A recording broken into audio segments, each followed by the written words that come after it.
You know, sooner or later, lies become self-evident. I know it takes longer for some people, but for others, it takes a little longer. And I'm sure that our MAGA friends, relatives, neighbors are going to join the real world sooner or later based on one thing alone, and that is the economy. First, we have Epstein news, of course. It seems to be the top story every day now. And we have the justice of our country being restored little by little as the Mad Red Hatter keeps losing, because they may be evil, but they're not smart. So first, if you watch the weather and they tell you that it's pouring down rain, and you walk outside with your umbrella, and you get your raincoat on, and it's sunny and 75, do you still think you're getting wet? Because what I keep hearing from people from the Trump regime who are defending his economic policies is that, well, gas has gotten much cheaper this year, and groceries are much cheaper, and cars are much cheaper. And I'm like, I actually see cars that cost like $40,000 now for a car like mine that I paid, $18,000 for. Granted, it was 2017, but just a basic Nissan SUV with not a super special bells and whistles and all that, now costs $30-something thousand. Okay. And what about gas? If you're watching this video and gas has gotten cheaper for you in the last 10 months, please leave a comment. Let me know. If it's close to my house, I'll go get some gas. And groceries.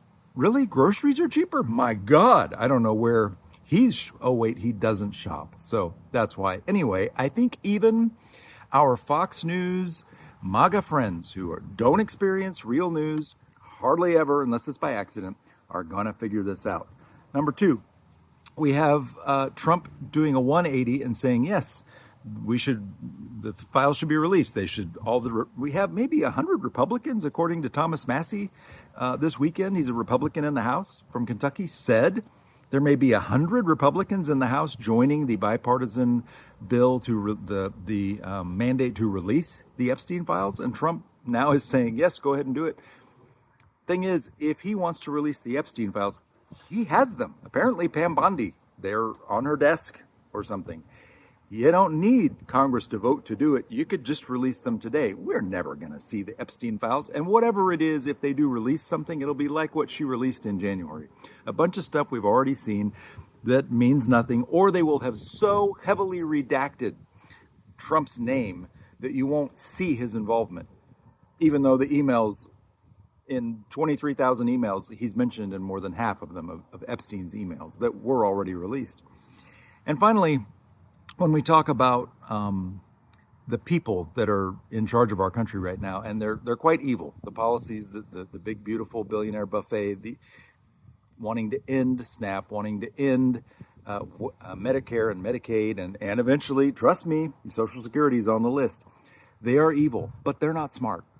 Take the case of Lindsay Halligan, who was appointed to indict James Comey on trumped up charges, let's just call it what it is, because the federal judge that she replaced refused to prosecute the case. And so we had this person appointed because she was a loyalist to the Mad Red Hatter, not because she had any competency. And it turns out she's not competent at all, and she may even be disbarred because a federal judge has ruled that the indictment should be thrown out, and she may even be disbarred. Resistance is not futile, guys. As long as we realize it's all of us against MAGA, against this regime. It's not Republicans versus Democrats. It's all of us. Let's hang in there. We'll get through this. My name is Bill. I'm a college professor in Dallas, Texas. Thanks for watching.